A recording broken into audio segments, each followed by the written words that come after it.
Hi, and welcome to New God Sunday School. I'm Tom Scioli, author of Jack Kirby, The Epic Life of the King of Comics, and I Am Stan, a graphic biography of the legendary Stan Lee. And in the show notes below, you can pre-order I Am Stan, and at that same link, you can also pre-order the softcover edition of Jack Kirby. So here's a classic, lucky number 7. The number 7 issues of Kirby's Fourth World books are always great. You know, deep into that sweet spot where he's just, operating at, all-time great levels, creating his personal best comics as well as, in my opinion, the best comics that the medium has produced. Visit Apokolips and die. Only a fool or a super being would try. You pin the label on Mr. Miracle. Super Escape Artist, number 7. I insist you watch, Big Barda. The one trap not even Mr. Miracle can escape. So yeah, great cover. This is a great gimmick. He's a target on this, chained to this metronome as these guys shoot arrow missiles out of crossbows as this guy forces Big Barda to watch, scot-free get killed. Great look on her face. Barda's acting, the facial expressions that Kirby draws on her, and the body language throughout this issue are really exceptional. She's got to do a lot of acting. It's just great. On the other side of the boom tube are the worlds that spawn the strange super beings whose war now engulfs the earth. Beyond lies New Genesis and its quest for eternal peace and constructive life. But that's not on our itinerary this trip. Not if we wish to follow scot-free and Big Barda into the dismal, dangerous, and diabolical confrontation with the Apokolips trap. Just beautiful opening splash, this sort of terrifying face drawn as only Jack Kirby could, these cool-looking helmets. Kind of reminds me of the 3 enchanters that he drew in a later issue of Thor. All harassers on the ready. When the worms disembark, let 'em know where they are. Stand clear of that arrow carrier. Prepare to receive its cargo. No coddling, no faltering, no whining.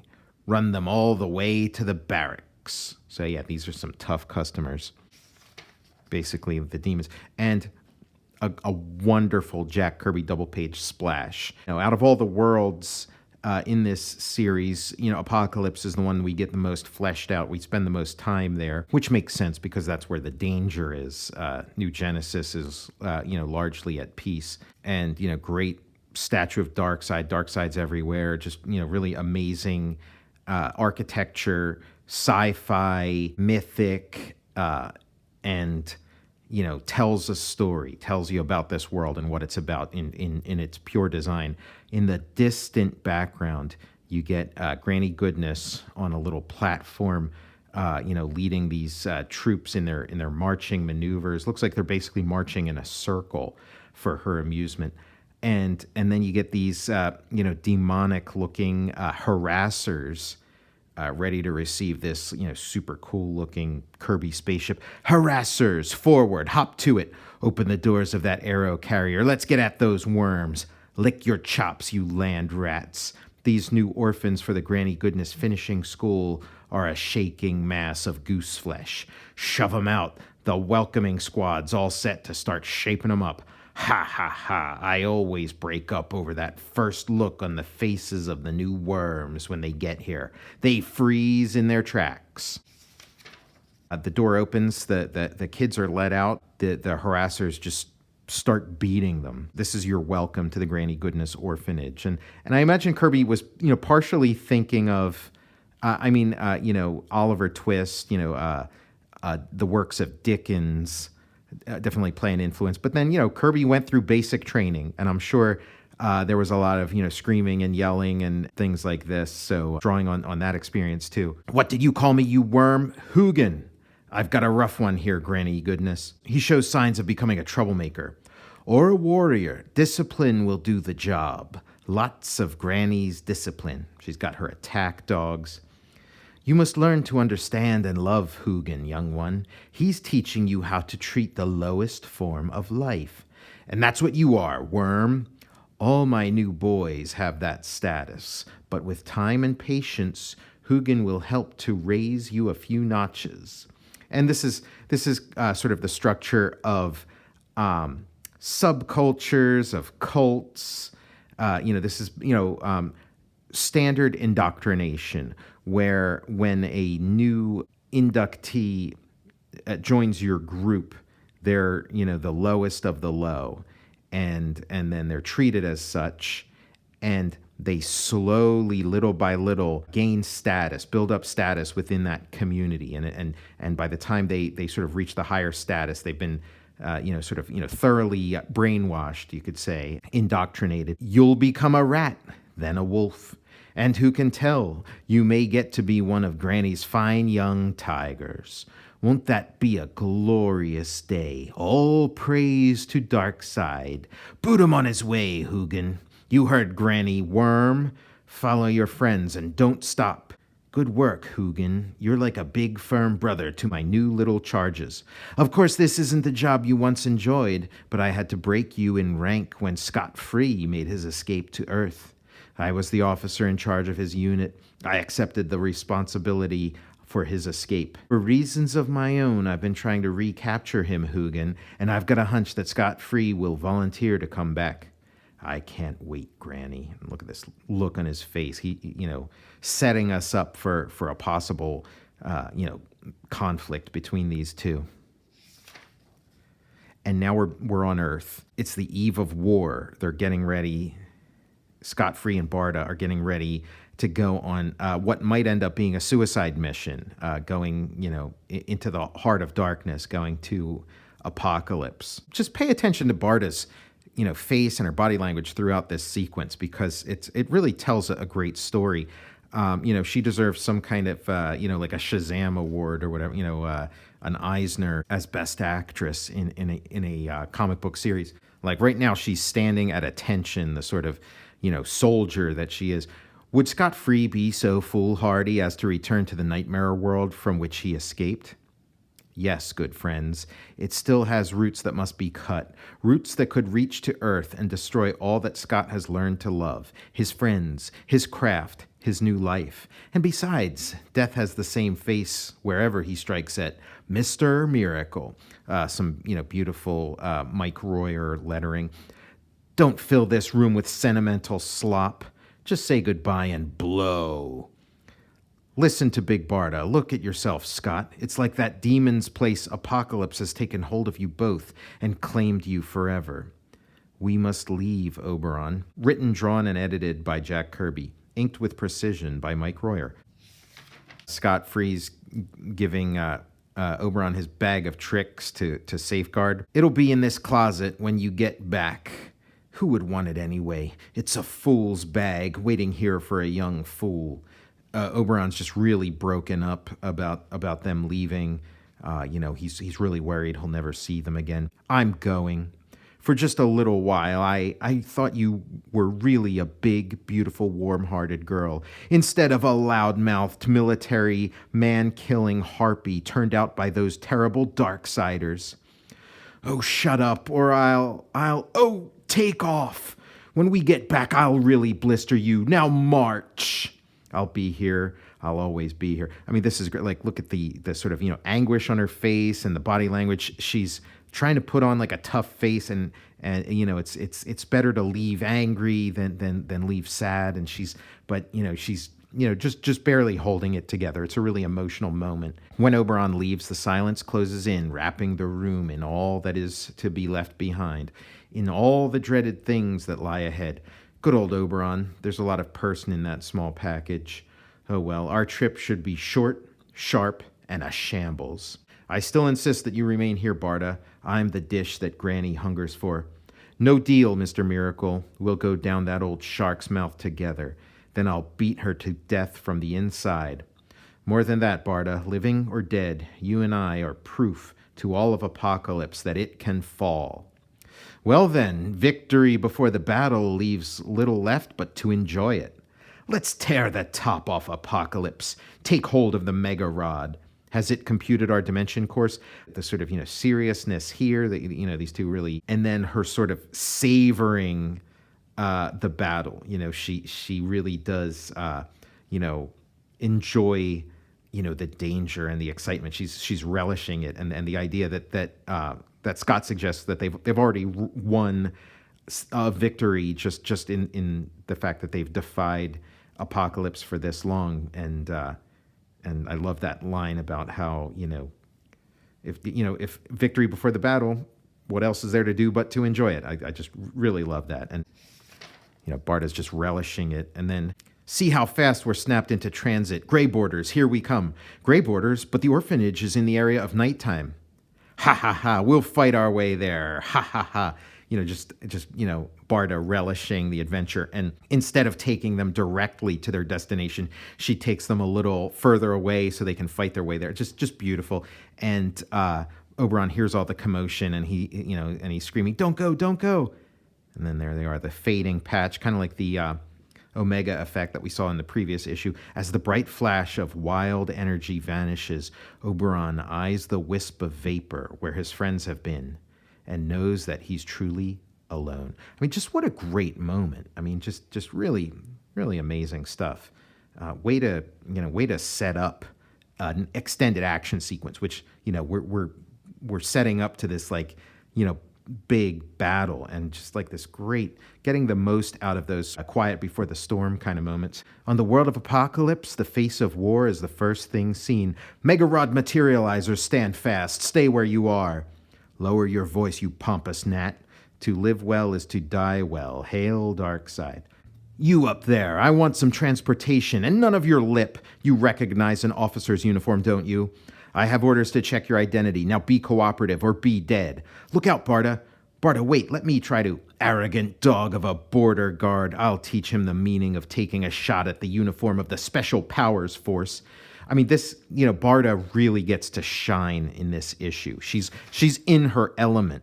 This is her home world, and it's a world of conflict and war, and she's very comfortable there. A one-woman wrecking crew. A Magna car pulls up, she kicks it to a stop. This is just wonderful stuff. They hop in, they're going, and now we get another one of those shots of Apokolips that's been replicated a number of times in other comics, in like the JLA and Superman cartoons.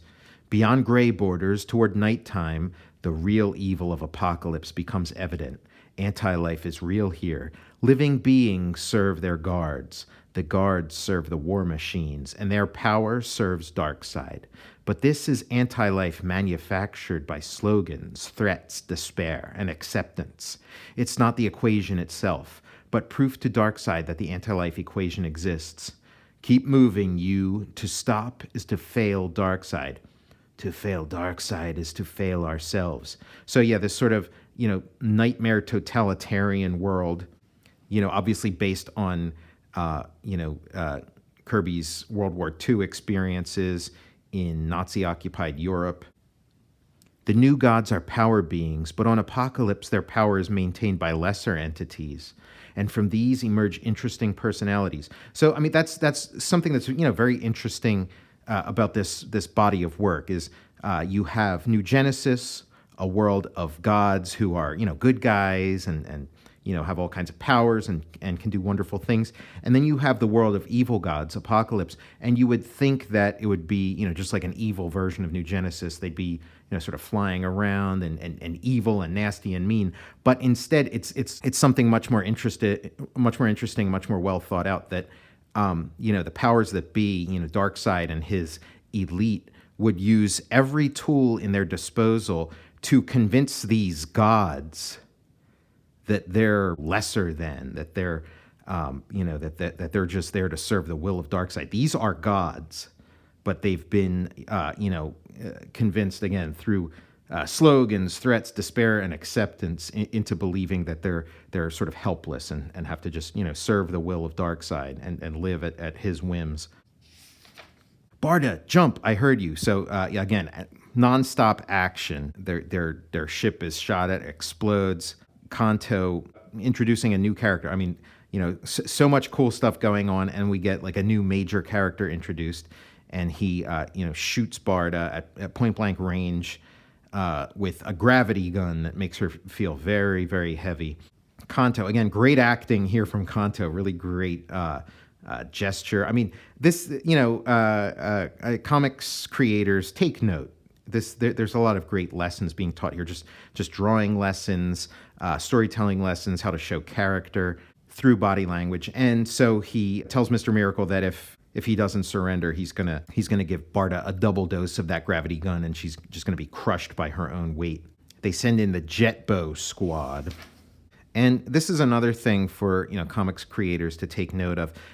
This is one panel, but with these three identically dressed soldiers, you actually see animation. You're seeing the movement 1, 2, 3 of them sort of loading their crossbows, and then you get this tick tock metronome that Mr. Miracle's attached to, and he's tick, he's over here, and then tock, he's over there, and boom, the explosion's there. He's a cool one, all right, master. Perhaps he guessed that the first shots were meant to rattle him. Mr. Miracle is indeed courageous, but now our game of cat and mouse is over. It's your turn, Bowman. Fire and cluster. And so he's got 3 missiles coming at him.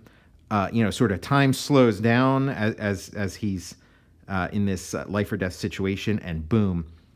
When the rumbling echoes die down, the wall gapes, brutally torn, and where the target stood is a large fibroid cocoon.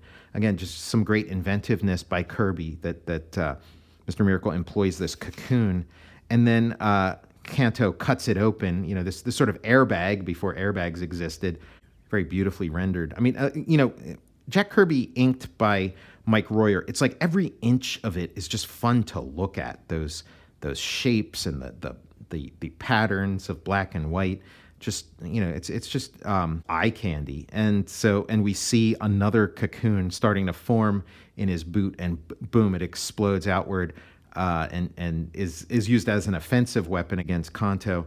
I can also disengage it, Kanto, by pressing a stud on this boot, much like how an airbag can sometimes be dangerous. Mr. Miracle gets snagged and dragged by this hovering speeder bike, as seen in Return of the Jedi. And again, every panel is a masterpiece. Look at this, just beautiful stuff. Mr. Miracle sends a charge up the wire. It explodes the speeder bike. How you love to take risks. You would risk your life on an impression. Those little tricks seem inexhaustible, Mr. Miracle. You're still alive, but fascinated by death. I could kill you now. The Mega Rod has a fatal charge. If I press the right stud, you won't. How you love to take risks. You would risk your life on an impression of Kanto, a stranger. Just as you would risk your life on your own abilities. I know an artist in his craft when I meet one, master of weapons. Assassin is the word, dear fellow. Personal assassin to great Darkseid himself. I see, and among your rewards are this dominion and a command of your own. I'd rather mingle with Darkseid's retinue, but I'm content here. My bruises say you're bored here, Kanto. And now I hope you're bored with trying to kill me. Use this on yourself and the female now. Death at Kanto's may be cleaner than death fashioned by Granny Goodness. You even know my destination. Intrigue, my friend, it's my lifestyle. Like yourself, I'm a student of Earth, and I live with all the daring phantoms who peopled and plotted the Earth years of the Renaissance. Admirable, you're influential, and you can plot. When I release Barda from mass gravity, I shall ask a boon of you, dear fellow. What a great little scene that, people on Apokolips and New Genesis are students of Earth. They study Earth, and some of them fall in love with different eras of Earth and adopt, their ways and their customs and their costuming. Harasser, stand by. Here comes the transport with another load of new worms. So bookends. That ritual that we saw enacted at the beginning of the issue, we're seeing it enacted again. Happiness Home for the Orphaned Young. So I think this is the first time we're hearing the name of Granny Goodness's orphanage, the Happiness Home. Great name. I'd hate to see the sad one, as the Muppets once said about the Happiness Hotel. I think it was Fozzie that said it. There's some special passengers aboard this one. It's not business as usual. When the anti-grav ship lands, the processing of new arrivals begins. But through the machinations of Kanto, there are 2 additional passengers aboard. No talking, just keep running. Run, worms, follow the worm in front of you. Hold that baton, Hugin. Let the boy go. Zip your lip, whoever you are. You know me well enough. I was once in that line. Are you mad, attacking a harasser? And pow, a punch that Scott-Free's been saving up for years, ever since his escape. I've broken your rules more than once. You remember, don't you, Hugin? Yes, that mask confuses me, but the voice is unmistakable. Scott-free. So again, that confrontation that was set up at the beginning of the issue is now paying off. Bookends. Tell Granny that I'm back. Tell Granny that I claim freedom by right of combat. You'll get combat all right, but freedom, never. Hugin to Granny. Answer, please. Make it short, Hugin. Poor Granny is ailing and taking her medicine. Set your trap, Granny. Scott-Free is back with Barda. I wonder what her medicine is. Granny's little helper. See that they're not harmed. Barda is to be returned to the female barracks. Scott-Free goes to Section 0. Section 0, eh? I suppose that's the last I'll see of him. Signing off, Granny. Those who enter Section 0 never do come out. At any rate, who would recognize them if they did? No, they stay in that house of horrors. They choose to. Very, very interesting word balloon. A lot there, a lot to unpack, and very portentous. Scott's in for it. Granny's been waiting for this day, Scott-Free, the day you would march back here and flaunt your impudence. Well, you forget, sir, a trap made by Granny is a trap of the gods. Section 0, a place of secrecy, a place of frightened whispers, a place of strange cries, and when its section doors fly open, the strangest things come out. Get these tables operative. It takes two to play this game. I wouldn't like to be the one to occupy this table, not unless you want to face the lump. The lump, I like his design. He kind of looks like a big piece of gum that's been chewed up. Think of the most ferocious, mind-shattering fight that has ever taken place, and it will fall pitifully short of what awaits our Mr. Miracle. Only the arena of the gods would produce this combat. Only vile Granny Goodness would find an adversary like the Lump. Only Scott-Free has a ghost of a chance to survive the Battle of the Id. What a great page, just like the lettering, the Mike Royer lettering, the panel borders, the great sort of special lettering, the color, the ink, the Kirby's drawing, just, great, and just the setup, just a great setup. You're going to have to get the next issue.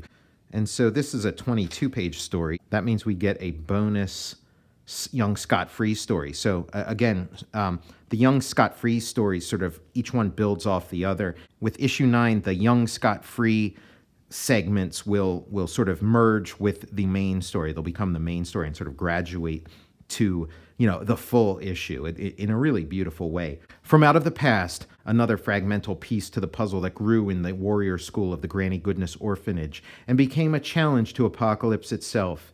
Given these very same circumstances in another context, Oliver Twist may well have become young Scott-Free. Here we go, into the mangle machine. Keep your arrow discs on course. The first trooper who falters stands punishment. I like this credit here, Jack Kirby and Mike Royer, keeping it simple.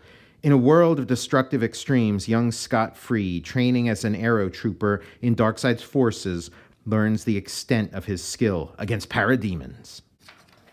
They're, going through the gauntlet and they're being tested by parademons. Ha ha ha, we'll test you, fiery little hawks. If you maneuver well, you may survive this with a minimum of broken limbs. Better pulls up. Pick your man and fly in swinging. Go, demons! In the flurry that follows, the sky is filled with darting, savage forms. Ha ha, got one. Ow! Don't be so sure about that, you animal. You may fail. You're a good trooper, but I'll nail you. So, just great, non-stop action. Bred by Darkseid to destroy all intruders in the dark spaces above Apokolips, nothing equals the parademon for ferocity and speed. Yet, arrogant whelp, you need a lesson. Ugh, you're still clumsy. And I just love the parademons. I love how well-defined the layout of Apokolips is, and how, there's this parademon air defense, these sort of, demons that circle the world and patrol it and are a danger to invaders as well as, their own. And, Kirby just goes to town drawing these sort of, gargoyle faces for them. I do wonder, Kirby's first drawing of Darkseid had him colored red, like his, this sort of Satan, this sort of devil red. And I wonder if the parademons, if that was sort of the initial idea, was to color them red, because by the time they made parademon action figures for the Superpowers toy line, they were red. So I wonder about that. But I'll ram those words down your throat. That is, if you can still swallow. Putting your claws on me is dangerous. What happened? When I seized you, there was a jolt. Shut up. Now you take it. I really like this design, this sort of silhouetted background or architectural structure that becomes kind of like a backdrop for this explosion. Just, great stuff. Crack, punch to the face. It seems that Scott has almost deliberately invited death. The anger of a parademon is unquenchable. I mean, look how much that jaw is opened. I'll destroy you, tear you to pieces. Once again, the savage grasp draws an equally savage energy shock. Ah! Then the parademon races in for the kill. Scott puts all his skill and his life into a last maneuver. I mean, just, you really feel the visceral quality of this. And I'd love to see this, animated in a cartoon. I'd love to see this, in a live action New Gods or Mr. Miracle movie. It seems that Scott is panicking, heading for a collision with a cosmic power tank. Then, I only had 1 second to miss that tank. I guess we don't need a movie or a cartoon because this Kirby comic is just so perfectly realized, but it would be a nice little bonus. But that parademon was too eager to get me and shot right through the power core. I really love the way this plays out, how he shoots through and continues through. I was inspired by this when I was doing the chase at the beginning of issue 0, the free comic book day issue of Transformers vs. G.I. Joe, when Starscream is chasing Bumblebee through space. I kind of have a similar moment where they're in an asteroid field and Bumblebee kind of does a quick little down maneuver as Starscream crashes into an asteroid. Well, it can't hurt anyone with his body chemistry, but it sure turned him into a spectacular fireball. I don't believe it, a fledgling besting a seasoned parademon. While his bruised and battered classmates look on with chagrin, Scott saunters off to his barracks unscathed. How did you do it, Scott? With magic? Perhaps. Whatever it is that Scott hides on his person, it's a primitive first attempt at the escape art, and it worked. Scott has decided to live up to his name.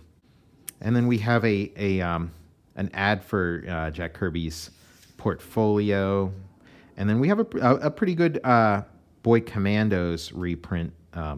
This villain Agent Axis, this sort of like a mystery villain with a pretty good atmospheric mystery and an interesting ending, and definitely worth checking out. But yeah, we're right in the cluster of just some of the greatest comics ever made, and I'm really glad to be sharing these with you. I'm Tom Scioli, author of Jack Kirby, The Epic Life of the King of Comics, and the upcoming I Am Stan, a graphic biography of the legendary Stan Lee.